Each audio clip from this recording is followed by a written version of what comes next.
ലിസ്റ്റിലേക്ക് വരാൻ ജസ്റ്റ് മിസ്സാകുക ചെയ്തത്. ഒരു 0.62 ആ ലിസ്റ്റിൽ നിന്ന് നമുക്ക് മെയിൻ ലിസ്റ്റും സപ്ലി ലിസ്റ്റിലേക്ക് മാറാൻ കഴിഞ്ഞത്.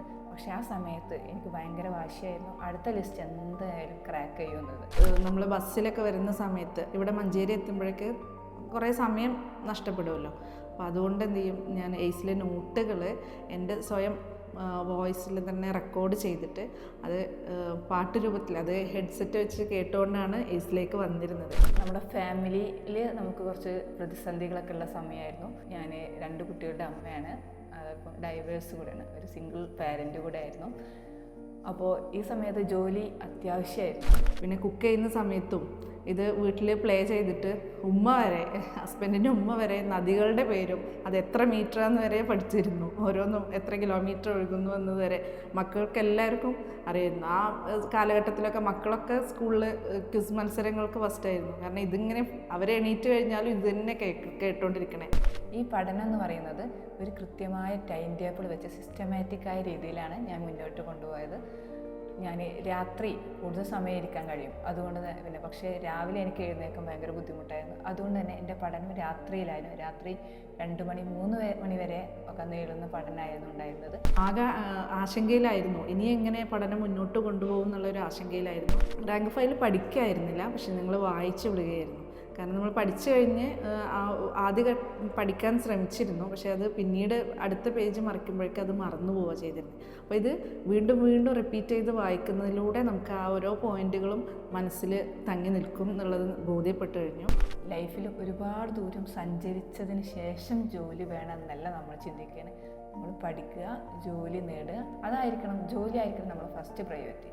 അതിനുശേഷമായിരിക്കണം നമ്മൾ മറ്റുള്ള കാര്യങ്ങളിലേക്കൊക്കെ നീങ്ങേണ്ടത്. ഫാമിലി, ഇത്രയും കാര്യങ്ങളിലൊക്കെ മെയിൻ ലിസ്റ്റിൽ വന്ന് ഫസ്റ്റ് അപ്പോയിൻമെൻറ്റിൽ തന്നെ ജോലി ലഭിച്ചു. ഹായ്, ഞാൻ അനീഷ. ഞാൻ മക്കരപ്പറമ്പാണ് എൻ്റെ വീട്. ഞാനിപ്പോൾ വർക്ക് ചെയ്യുന്നത് കൂട്ടിലങ്ങാടി ഗവൺമെൻറ് UP സ്കൂളിലാണ്. അവിടെ 2 വർഷമായിട്ട് PSCയിൽ എഴുതി. അവിടെ ഫസ്റ്റ് അപ്പോയിൻമെൻറ്റ് ആ സ്കൂളിലായിരുന്നു, കൂട്ടിലങ്ങാടി സ്കൂളിലായിരുന്നു. ഹായ്, ഞാൻ ഫൗസിയ. പന്തല്ലൂരാണ് വീട്. 2 വർഷത്തോളമായി LPST അധ്യാപികയായി ജോലി ചെയ്യുന്നു. നിലവിൽ GMUPS ഇരുമ്പുഴിയിലാണ് ജോലി ചെയ്തുകൊണ്ടിരിക്കുന്നത്. KSPCയിലായിരുന്നു എൻ്റെ PSCയിലെ ആദ്യ നിയമനം. ഞങ്ങൾ കുടുംബത്തിൽ നിന്ന് 3 പേര് ഒന്നിച്ചാണ് PSCയിൽ ജോയിൻ ചെയ്തത് LPST ആയിട്ട്. ഇവർ എൻ്റെ അമ്മാവൻ്റെ ഭാര്യയാണ് അനീഷ. അതുപോലെ എൻ്റെ അനിയത്തിക്കും ഞങ്ങളുടെ കൂടെ PSC ലഭിച്ചിട്ടുണ്ടായിരുന്നു. ഞങ്ങൾ 3 പേരും ഒന്നിച്ചായിരുന്നു പഠനവും. ഞങ്ങൾ പഠിച്ചത് എയ്സ് ഇൻസ്റ്റിറ്റ്യൂട്ട് മഞ്ചേരിയിലായിരുന്നു. എൻ്റെ ലൈഫിൽ ജോലി ആവശ്യം എന്നതിനേക്കാൾ അത്യാവശ്യം എന്നൊരു തോന്നലുണ്ടായപ്പോൾ അങ്ങനെയാണ് ഏത് ജോലി നേടും, എവിടെ പോകും എന്നാണ് ഓർത്തത്. അപ്പോഴാണ് PSC എന്ന ഒരു കാര്യം മനസ്സിലേക്ക് വന്നത്. അങ്ങനെ PSCയിൽ ജോലി നേടുന്നതിന് ഏത് കോച്ചിങ് സെൻ്ററാണ് സെലക്ട് ചെയ്യേണ്ടത് എന്നൊരു ചോദ്യം വന്നു. ആ സമയത്താണ് നമ്മൾ TTC പഠിച്ചുകൊണ്ടിരിക്കുന്ന സമയത്ത് എയ്സ് ഇൻസ്റ്റിറ്റ്യൂട്ടിൽ ഒരു സെമിനാർ, ഒരു 1 ഡേ വർക്ക്ഷോപ്പ് വെക്കുന്നത് അറിഞ്ഞത്. അങ്ങനെ ആ വർക്ക്ഷോപ്പിൽ വന്നു. അപ്പോഴാണ് PSCയുടെ അടിസ്ഥാന കാര്യങ്ങൾ, എങ്ങനെ ജോലി നേടും എന്നതിനെക്കുറിച്ചുള്ള ഒരു ഔട്ട്ലൈൻ അവിടുന്ന് കിട്ടി. അങ്ങനെയാണ് എയ്സ് ഇൻസ്റ്റിറ്റ്യൂട്ട് തിരഞ്ഞെടുത്തത്. എൻ്റെ PSCയിലേക്കുള്ള ചുവടുവെപ്പ് എന്ന് പറഞ്ഞത്, ഞാൻ TTC കഴിഞ്ഞിട്ട് 16 വർഷത്തോളം അൺഎയ്ഡഡ് മേഖലയിൽ യാത്ര ചെയ്ത ആളാണ്. അപ്പോൾ അതങ്ങനെ പോയിക്കൊണ്ടിരുന്നപ്പോൾ ആ ഒരു ത്രില്ലായിട്ട് നമ്മൾ ആ ചെറിയ യങ്ങായ ഏജാണല്ലോ, വളരെ സന്തോഷകരമായി അങ്ങനെ പോയി. പക്ഷേ 16ാമത്തെ ഒരു വർഷം നമ്മൾ ഡെയിലി വേജായിട്ട് ഞാനൊരു ഗവൺമെൻറ് സ്കൂളിലാണ് പോയിക്കൊണ്ടിരുന്നത്. അപ്പോൾ അവിടുത്തെ ടീച്ചേഴ്സ് അവരാണ് എന്നെ മോട്ടിവേറ്റ് ചെയ്തത്. നീ ഒരു ഡെയിലി വേജായി നീ ചെയ്യുന്ന വർക്കും സ്ഥിരമായി ഇവിടെയുള്ള ടീച്ചേഴ്സ് ചെയ്യുന്ന വർക്കുകൾ സെയിമാണ്, പക്ഷെ അവർ വാങ്ങുന്ന സാലറി വ്യത്യാസമില്ല എന്നൊക്കെ പറഞ്ഞിട്ട് അവിടുത്തെ ടീച്ചേഴ്സ് മോട്ടിവേറ്റ് ചെയ്തത് പ്രകാരം ഞാൻ ഈ PSCയെക്കുറിച്ച് ചിന്തിക്കുകയും അങ്ങനെ ഒരു വർഷം എയ്സ് മഞ്ചേരിയിൽ വന്ന് പഠിക്കുകയുണ്ടായി. അവിടുന്ന് ഒരുപാട് സുഹൃത്തുക്കളെ ലഭിച്ചു. അങ്ങനെ കമ്പൈൻ സ്റ്റഡിയൊക്കെ ആരംഭിച്ചിരുന്നു. അപ്പോഴാണ് എൻ്റെ വീട് മക്കരപ്പറമ്പാണ്. അപ്പോൾ പെരിന്തൽമണ്ണ എയ്സിൻ്റെ ഒരു ബ്രാഞ്ച് സ്റ്റാർട്ട് ചെയ്യാമെന്ന് അറിഞ്ഞ സമയത്ത് അങ്ങോട്ട് ഷിഫ്റ്റ് ചെയ്യുകയും അവിടെ ഒരു 6 മാസക്കാലം അവിടെ പഠിച്ചു. അപ്പോൾ അതിനുശേഷം കൊറോണ വന്നു കഴിഞ്ഞു. അപ്പോൾ പിന്നെ അത് കണ്ടിന്യൂ ചെയ്യാൻ കഴിഞ്ഞില്ല. പക്ഷേ അത് എയ്സ് വരെ ഓൺലൈനായിട്ടാണ് പിന്നീട് ക്ലാസ്സുകൾ തന്നിരുന്നത്, ഓൺലൈൻ പഠനത്തിലൂടെ.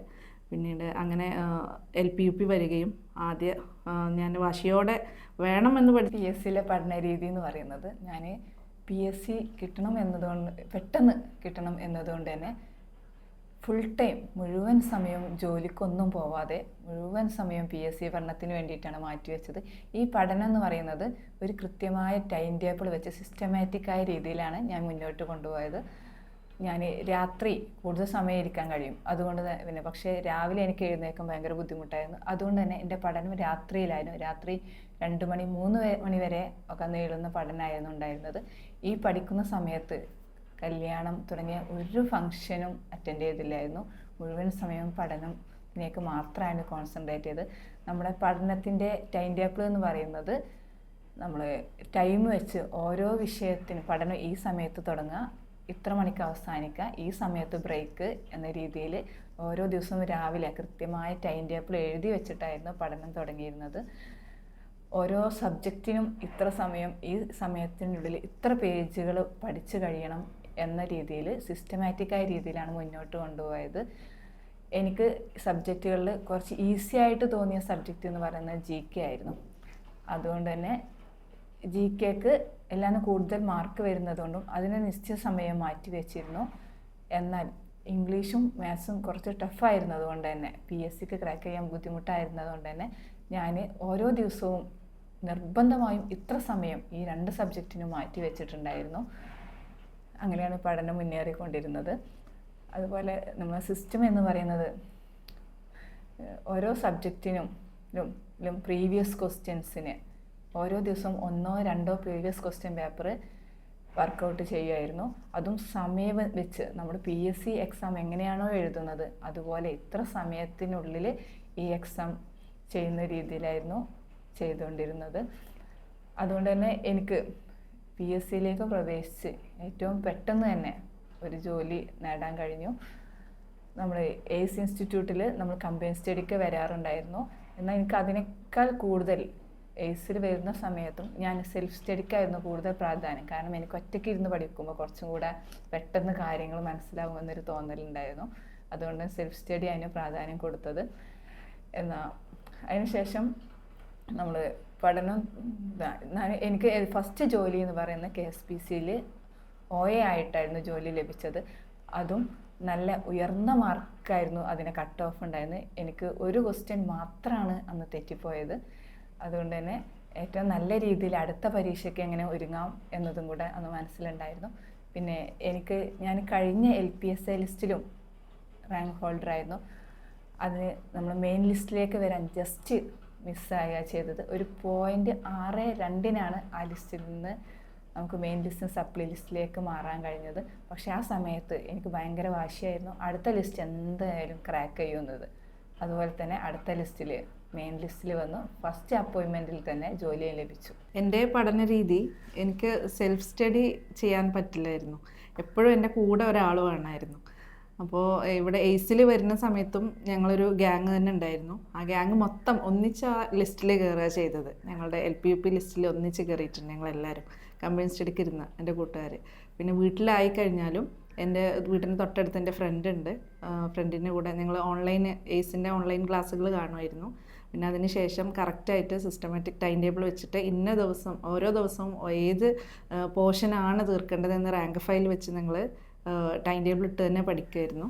അങ്ങനെ ആദ്യം ഘട്ടങ്ങളിൽ ഞങ്ങൾ ക്വസ്റ്റ്യൻ ബാങ്ക് വെച്ചിട്ട് ചെയ്തു. അതിൻ്റെ സോൾഡ് സൈഡും ചെയ്തിരുന്നു. ക്വസ്റ്റ്യൻ ചെയ്ത് കഴിഞ്ഞപ്പോൾ ആദ്യ ഘട്ടങ്ങളിലൊക്കെ 30 മാർക്കേ സ്കോർ ചെയ്യാൻ പറ്റിയിട്ടുള്ളായിരുന്നു. പിന്നെ ഡെയിലി ACE ഫാക്കൽറ്റികൾ ഞങ്ങൾക്ക് നിർദ്ദേശിച്ച പ്രകാരം OMRൻ്റെ പ്രിൻറ്റുകൾ എടുത്തിട്ട് അതൊരു ബുക്ക്ലെറ്റാക്കി മാറ്റുകയും അതിലൂടെ ഡെയിലി 2 ക്വസ്റ്റ്യൻ വീതം എക്സാമുകൾ ചെയ്ത് പരിശീലിക്കുകയും ചെയ്തിരുന്നു. ഒരെണ്ണം ചെയ്തിരുന്നത് കറക്റ്റ് നമ്മുടെ PSC ടൈം വെച്ചിട്ട് തന്നെ ആയിരുന്നു. നമ്മൾ വൈകുന്നേരം 1:30 to 3:15 എന്നുള്ള ആ സമയം വെച്ചിട്ട് തന്നെ ആയിരുന്നു കറക്റ്റ് ചെയ്തിരുന്നത്. അങ്ങനെ ആദ്യ ഘട്ടങ്ങളിൽ 30 മാർക്ക് സ്കോർ ചെയ്യാൻ പറ്റിയുള്ളൂ എങ്കിലും പിന്നീട് റാങ്ക് ഫയൽ കറക്റ്റായിട്ട് ഫോളോ ചെയ്ത് റാങ്ക് ഫയൽ പഠിക്കായിരുന്നില്ല, പക്ഷെ ഞങ്ങൾ വായിച്ചു വിടുകയായിരുന്നു. കാരണം നമ്മൾ പഠിച്ചു കഴിഞ്ഞ് ആദ്യം പഠിക്കാൻ ശ്രമിച്ചിരുന്നു, പക്ഷെ അത് പിന്നീട് അടുത്ത പേജ് മറിക്കുമ്പോഴേക്കും അത് മറന്നു പോവുക ചെയ്തിരുന്നത്. അപ്പോൾ ഇത് വീണ്ടും വീണ്ടും റിപ്പീറ്റ് ചെയ്ത് വായിക്കുന്നതിലൂടെ നമുക്ക് ആ ഓരോ പോയിന്റുകളും മനസ്സിൽ തങ്ങി നിൽക്കും എന്നുള്ളത് ബോധ്യപ്പെട്ടു കഴിഞ്ഞു. അങ്ങനെ പിന്നീട് എഴുതുന്ന എക്സാമിലൊക്കെ എബവ് 90 നമ്മൾ വീട്ടിൽ നിന്ന് തന്നെ ചെയ്യുമ്പോൾ എബവ് 90 ഒക്കെ സ്കോർ ചെയ്യാൻ സാധിച്ചിരുന്നു. അതുപോലെ പ്രയാസകരമായ ചില മേഖലകളുണ്ട്. അത് ഞാൻ കോഡ് രൂപത്തിൽ, പാട്ട് രൂപത്തിലാക്കിയിട്ടും കോഡ് കുറേ സ്റ്റോറി പോലെയൊക്കെ ആക്കിയിട്ടായിരുന്നു പഠിച്ചിരുന്നത്. പിന്നീട് നമ്മൾ ബസ്സിലൊക്കെ വരുന്ന സമയത്ത്, അപ്പോൾ പെരിന്തൽമണ്ണ മക്കരപ്പറമ്പ് ഭാഗത്തുനിന്ന് ഇവിടെ മഞ്ചേരി എത്തുമ്പോഴേക്ക് കുറേ സമയം നഷ്ടപ്പെടുമല്ലോ. അപ്പോൾ അതുകൊണ്ട് എന്ത് ചെയ്യും, ഞാൻ എയ്സിലെ നോട്ടുകൾ എൻ്റെ സ്വയം വോയിസിൽ തന്നെ റെക്കോർഡ് ചെയ്തിട്ട് അത് പാട്ട് രൂപത്തിൽ, അത് ഹെഡ്സെറ്റ് വെച്ച് കേട്ടുകൊണ്ടാണ് എയ്സിലേക്ക് വന്നിരുന്നത്. അപ്പോൾ ആളുകൾ കാണുമ്പോൾ നമ്മൾ നോട്ട്ബുക്ക് എടുത്ത് വായിക്കേണ്ട ഒരു ബുദ്ധിമുട്ട് വരില്ല. ഫോണിൽ എന്തോ കേൾക്കുക എന്നുള്ളതേ തോന്നുള്ളൂ. പക്ഷേ നമുക്ക് ക്ലാസ്സുകളായിരുന്നു. ആ സമയം പോലും നമ്മൾ നഷ്ടപ്പെടുത്താറില്ലായിരുന്നു. പിന്നെ കുക്ക് ചെയ്യുന്ന സമയത്തും ഇത് വീട്ടിൽ പ്ലേ ചെയ്തിട്ട് ഉമ്മ വരെ, ഹസ്ബൻഡിൻ്റെ ഉമ്മ വരെ നദികളുടെ പേരും അത് എത്ര മീറ്ററാന്ന് വരെ പഠിച്ചിരുന്നു. ഓരോന്നും എത്ര കിലോമീറ്റർ ഒഴുകുന്നു എന്നത് വരെ മക്കൾക്ക് എല്ലാവർക്കും അറിയായിരുന്നു. ആ കാലഘട്ടത്തിലൊക്കെ മക്കളൊക്കെ സ്കൂളിൽ ക്വിസ് മത്സരങ്ങൾക്ക് ഫസ്റ്റായിരുന്നു. കാരണം ഇതിങ്ങനെ അവരെ എണീറ്റ് കഴിഞ്ഞാലും ഇത് തന്നെ കേട്ടോണ്ടിരിക്കണേ. ഞാൻ ജോലി ചെയ്യുന്ന സമയത്തൊക്കെ ഇത് പ്ലേ ചെയ്തുകൊണ്ടായിരിക്കും. പിന്നീട് നമ്മുടെ എയ്സിൽ നിന്ന് ഒക്കെ എപ്പോഴും ഒരു മോട്ടിവേഷൻ ക്ലാസ്സുകൾ ഇടയ്ക്കിടയ്ക്ക് തരാറുണ്ടായിരുന്നു. അവരുടെ എക്സാമുകൾ സിസ്റ്റമാറ്റിക് ആയിരുന്നു. അപ്പോൾ ആ ഒരു റാങ്ക് ലിസ്റ്റൊക്കെ ക്ലാസ്സിലേക്ക് കൊണ്ടുവരുമ്പോൾ നമ്മളുടെ പേര് അതിലുണ്ടോ എന്നുള്ളത് നോക്കാനൊക്കെ ഉള്ളൊരു ടെൻഡൻസിയും, അത് താഴ്ന്നു പോയി കഴിഞ്ഞാൽ ആ ഒരു വിഷമം, അത് മുന്നേറാൻ എത്രത്തോളം നമുക്ക് പരിശ്രമിക്കാം, അതെല്ലാം നമ്മൾ നമ്മുടെ ഈ റാങ്ക് ലിസ്റ്റിൽ ഇടം നേടാൻ നമുക്ക് പ്രചോദനമായിട്ടുണ്ട്.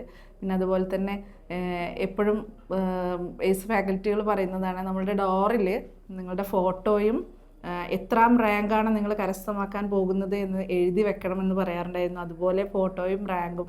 ഞാൻ 50 റാങ്കാണ് വെച്ചിരുന്നത്, പക്ഷെ 50 കിട്ടിയില്ല. 253 എൻ്റെ റാങ്ക്. എങ്കിലും ഫസ്റ്റ് ലിസ്റ്റിൽ, ഫസ്റ്റ് അപ്പോയിൻമെൻറ്റിൽ തന്നെ ആ ലിസ്റ്റിൽ ഇടം നേടാൻ എനിക്ക് കഴിഞ്ഞു. എൻ്റെ PSC പഠനം സ്റ്റാർട്ട് ചെയ്ത സമയത്ത് എനിക്ക് ഫാമിലിയിൽ നിന്നും ഫ്രണ്ട്സിൻ്റെ ഇടയിൽ നിന്നും അധ്യാപകരുടെ ഇടയിൽ നിന്നൊക്കെ ഒരുപാട് സപ്പോർട്ട് ഉണ്ടായിരുന്നു. കാരണം നിനക്കിത് നേടാൻ കഴിയും എന്ന് എല്ലാവരും ഒന്നടക്കം പറയുകയും ചെയ്തിരുന്നു. ആ സമയത്ത് നമ്മുടെ ഫാമിലിയിൽ നമുക്ക് കുറച്ച് പ്രതിസന്ധികളൊക്കെ ഉള്ള സമയമായിരുന്നു. കാരണം എൻ്റെ ഫാമിലി ബാക്ക്ഗ്രൗണ്ട് എന്ന് പറഞ്ഞാൽ ഞാൻ 2 കുട്ടികളുടെ അമ്മയാണ്. അപ്പം ഡൈവേഴ്സും കൂടെയാണ്, ഒരു സിംഗിൾ പാരൻ്റ് കൂടെ ആയിരുന്നു. അപ്പോൾ ഈ സമയത്ത് ജോലി അത്യാവശ്യമായിരുന്നു. നമ്മൾ ആദ്യം തന്നെ പറഞ്ഞു ജോലി അത്യാവശ്യമായിരുന്നു എന്നത്.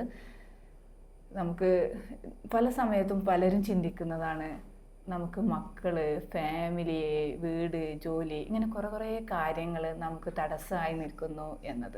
പക്ഷേ നമുക്കൊരു നല്ല ഇച്ഛാശക്തി ഉണ്ടെങ്കിൽ ഈ ജോലി എനിക്ക് നേടിയെടുക്കണം, അല്ലെങ്കിൽ ഇത് എനിക്ക് അത്യാവശ്യമാണ് എന്നൊരു തോന്നലുണ്ടെങ്കിൽ നിർബന്ധമായിട്ടും നമ്മൾ ആ ജോലി നേടിയിരിക്കും. ജോലി മാത്രമല്ല, ജീവിതത്തിലെ എല്ലാ കാര്യങ്ങളും നമ്മൾ നേടിയെടുക്കും. പലരുടെയും ആശങ്കയാണ്, കല്യാണം കഴിഞ്ഞ ആളുകൾ ഈ പഠനവും, ഇപ്പോൾ അവരുടെ കുട്ടികളുണ്ടാവും, വീട്ടിൽ അച്ഛനമ്മ അവരൊക്കെ ഉണ്ടാവും, അവരുടെ കൂടെ ഈ പഠനത്തെ എങ്ങനെ ഒന്നിച്ച് കൊണ്ടുപോകുന്നുള്ള പല ആശങ്കയുള്ള ആളുകളുണ്ടായിരിക്കും. നമുക്കൊരു ആഗ്രഹമുണ്ടെങ്കിൽ അത് നേടിയെടുക്കണം എന്ന ഒരു ഇച്ഛാശക്തി നന്നായിട്ടുണ്ടെങ്കിൽ നമുക്ക് ഒന്നും ഒരു തടസ്സമല്ല. നമ്മൾ എന്തോ ആഗ്രഹിച്ചോ എല്ലാം നമ്മളെ കൂടെ സപ്പോർട്ട് ചെയ്ത് കൂടെ വന്നുകൊണ്ടേയിരിക്കും. അപ്പോൾ എൻ്റെ കാര്യം പറയുകയാണെങ്കിൽ എൻ്റെ വീട്ടിൽ നിന്ന് എൻ്റെ മക്കളായാലും ഹസ്ബൻഡായാലും ഉമ്മയായാലും, പിന്നെ എൻ്റെ വീട്ടിൽ പോയി കഴിഞ്ഞാൽ അവിടെ ഇപ്പം എൻ്റെ സിസ്റ്റേഴ്സ് എല്ലാം ടീച്ചേഴ്സാണ്. ഉപ്പ ഫറൂഖ് കോളേജിലായിരുന്നു. ഉപ്പാൻ്റെയൊക്കെ ഒരു ഏറ്റവും വലിയ ആഗ്രഹമായിരുന്നു ഒരു സർക്കാർ ജോലി എന്നത്. പക്ഷേ ജോലി കിട്ടിക്കഴിഞ്ഞപ്പോഴേക്കും ഉപ്പ അത് കാണാനുണ്ടായില്ല. പക്ഷേ നമ്മൾ എല്ലാവരുടെ ഒരു സപ്പോർട്ടും പ്രാർത്ഥനയും കൂടെ ഉണ്ടായിരുന്നു. പിന്നെ നമ്മൾ ഒരു എക്സാം വന്നു കഴിഞ്ഞാൽ നമ്മൾ ഡേറ്റൊക്കെ കിട്ടിക്കഴിഞ്ഞതിന് ശേഷം പൊതുവേ നമുക്ക് എല്ലാം ബേസൊക്കെ റെഡിയായി കഴിഞ്ഞിട്ടുണ്ടാവും. പക്ഷേ എനിക്ക് പറയാനുള്ളത് ആ ഒരു 2 മാസക്കാലം കറക്റ്റായിട്ട് ഷാർപ്പായി നമ്മൾ എന്ത് ചെയ്യണം, സ്മാർട്ട് വർക്കാണ് ചെയ്തുകൊണ്ടിരിക്കേണ്ടത്. നമ്മൾ ഹാർഡ് വർക്കിൻ്റെ കൂടെ സ്മാർട്ട് വർക്കും കൂടി ചെയ്തുകൊണ്ടിരിക്കണം. കാരണം നമ്മൾ ഒരുപാട് കാര്യങ്ങൾ പഠിച്ചു കഴിഞ്ഞു, പക്ഷെ അതൊന്ന് ഫ്രഷപ്പ് ചെയ്യണം. അന്ന് ആ പൊടി തട്ടിയൊക്കെ ഒന്ന് എടുത്ത് നമ്മൾ പഠിച്ച കാര്യങ്ങൾ ഒന്നുകൂടി ഒന്ന് റിവൈസ് ചെയ്ത് കഴിഞ്ഞാൽ മാത്രമേ നമുക്ക് നല്ല ഒരു റാങ്കിൽ ഇടം നേടാൻ സാധിക്കുകയുള്ളൂ. ഒരു PSC പഠനം, PSC അല്ല എന്ത് കാര്യങ്ങളാകും നമുക്ക് തുടങ്ങുമ്പോൾ എങ്ങനെ തുടങ്ങണം, എന്ത് ചെയ്യണം എന്നൊരു കൺഫ്യൂഷൻ ഉണ്ടാവും. അതിനൊരു ഗൈഡ് ലൈൻസ് നമുക്ക് എപ്പോഴും ആവശ്യമാണ്. അപ്പോൾ അതിന് നമുക്ക് നല്ലൊരു ഇൻസ്റ്റിറ്റ്യൂട്ട് തിരഞ്ഞെടുക്കണം, അല്ലെങ്കിൽ ഒരു നല്ലൊരു ലീഡർ നമുക്ക് തിരഞ്ഞെടുക്കണം. അപ്പോൾ ഞാനും എൻ്റെ ഫാമിലിയും തിരഞ്ഞെടുത്തത് എയ്സ് ഇൻസ്റ്റിറ്റ്യൂട്ടാണ് മഞ്ചേരിയിലെ. അപ്പോൾ ഞങ്ങളെ ആ തീരുമാനം നമുക്ക് ഏറ്റവും മികച്ചതായിട്ടാണ് തോന്നിയത്. കാരണം ഞങ്ങൾ 3 പേരും ഒന്നിച്ച് തന്നെ PSC LPST ക്രാക്ക് ചെയ്തു, അധ്യാപകരായി. എയ്സിൽ ഞങ്ങൾക്ക് കിട്ടിയ ക്ലാസ്സുകൾ വളരെ സിസ്റ്റമാറ്റിക് ആയിരുന്നു. നമുക്ക് കറക്റ്റായിട്ട് സ്റ്റഡി മെറ്റീരിയലുകൾ ലഭ്യമാക്കിയിരുന്നു. അത് ഈ ഓരോ ദിവസത്തും എത്രത്തോളം പഠിച്ചു വരണം എന്നുള്ളത് അവർ മുന്നേ കൂട്ടി പറയുകയും അതിനനുസരിച്ച് ക്വസ്റ്റ്യൻ പേപ്പർ നൽകി അത് സിസ്റ്റമാറ്റിക് ആയിട്ട് തന്നെ എക്സാം നടത്തി. OMR മെഷീനിലൂടെ തന്നെയാണ് നമ്മുടെ റിസൾട്ടുകളൊക്കെ അത് കാൽക്കുലേറ്റ് ചെയ്തിട്ട് നമുക്ക് കറക്റ്റായി റിസൾട്ട് വരികയും അത് നമ്മുടെ ഫോണിലും അപ്ഡേറ്റായി വരികയും ചെയ്തിരുന്നു.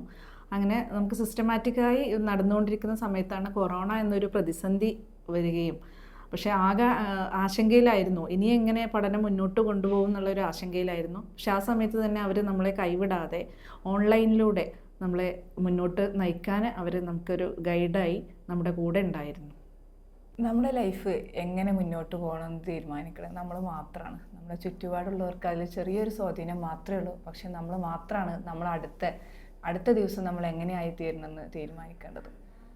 അപ്പോൾ നമുക്ക് ജോലി എന്ന് പറയുന്ന ഈ കാലഘട്ടത്തിൽ അത്യാവശ്യമാണ്, പഴയ കാലഘട്ടത്തേക്ക് അപേക്ഷിച്ചുകൊണ്ട്. പണ്ട് സ്ത്രീകൾക്ക് ജോലി വേണം ഇല്ല എന്നൊക്കെ ഒരു കൺസെപ്റ്റ് ഉണ്ടായിരുന്നു. പക്ഷേ ഇന്ന് എല്ലാവർക്കും ജോലി വേണം എന്നത്, അതും ഒരു ഗവൺമെൻറ് ജോലി ആകുമ്പോൾ അതിനൊരു സമൂഹത്തിലും നമ്മുടെ ഫാമിലിയിലും എല്ലാം ഒരു വാലിഡിറ്റി ഉണ്ട്. നമുക്ക് ഒരു ജോലി കിട്ടിക്കഴിഞ്ഞാലും അതിനു മുമ്പും മറ്റുള്ളവർ നമ്മൾ നോക്കിക്കാണുന്ന രീതി വ്യത്യസ്തമായിരിക്കും. നമ്മളൊക്കെ അങ്ങനെ തന്നെയാണ് സമൂഹത്തിലുള്ള ആളുകൾ നോക്കിക്കാണുന്നത്. നമ്മൾ ഒരു പ്രതിസന്ധി വരുമ്പോൾ തളരാതെ അതിനേക്കാൾ ഊർജത്തോടെ എങ്ങനെ തിരിച്ചു വരണം എന്നാണ് നമ്മൾ ചിന്തിക്കേണ്ടത്. ഞാനൊക്കെ അങ്ങനെ ചിന്തിച്ച ഒരാൾ കൂടിയാണ്. ഒന്ന് കാലിടറിയാൽ അടുത്തത് കുതിച്ച് ചാടണം എന്നായിരിക്കണം നമ്മുടെ ചിന്ത. അപ്പോൾ നമ്മുടെ പ്രശ്നങ്ങളൊക്കെ എല്ലാവരുടെയും ലൈഫിൽ മനുഷ്യ ജീവിതത്തിലൊക്കെ പ്രതിസന്ധികളും പ്രശ്നങ്ങളും സന്തോഷങ്ങളൊക്കെ ഇടകലർന്ന് വരും. അപ്പോൾ ഈ പ്രതിസന്ധികളൊക്കെ വന്നാലും അതിനെയൊക്കെ മാറ്റി നിർത്തിക്കൊണ്ട് നമ്മളെ ലക്ഷ്യത്തിലേക്ക് കുതിക്കണം. ഇപ്പോൾ പഠിച്ചുകൊണ്ടിരിക്കുന്ന കുട്ടികളോട് ഞങ്ങൾക്ക് പറയാനുള്ള കാര്യം എന്ന് പറയുന്നത്, നമ്മൾ ലൈഫിൽ ഒരുപാട് ദൂരം സഞ്ചരിച്ചതിന് ശേഷം ജോലി വേണം എന്നല്ല നമ്മൾ ചിന്തിക്കുകയാണ്. നമ്മൾ പഠിക്കുക, ജോലി നേടുക, അതായിരിക്കണം, ജോലി ആയിരിക്കണം നമ്മുടെ ഫസ്റ്റ് പ്രയോറിറ്റി. അതിനുശേഷമായിരിക്കണം നമ്മൾ മറ്റുള്ള കാര്യങ്ങളിലേക്കൊക്കെ നീങ്ങേണ്ടത്, ഫാമിലി ഇത്രയും കാര്യങ്ങളിലേക്കൊക്കെ.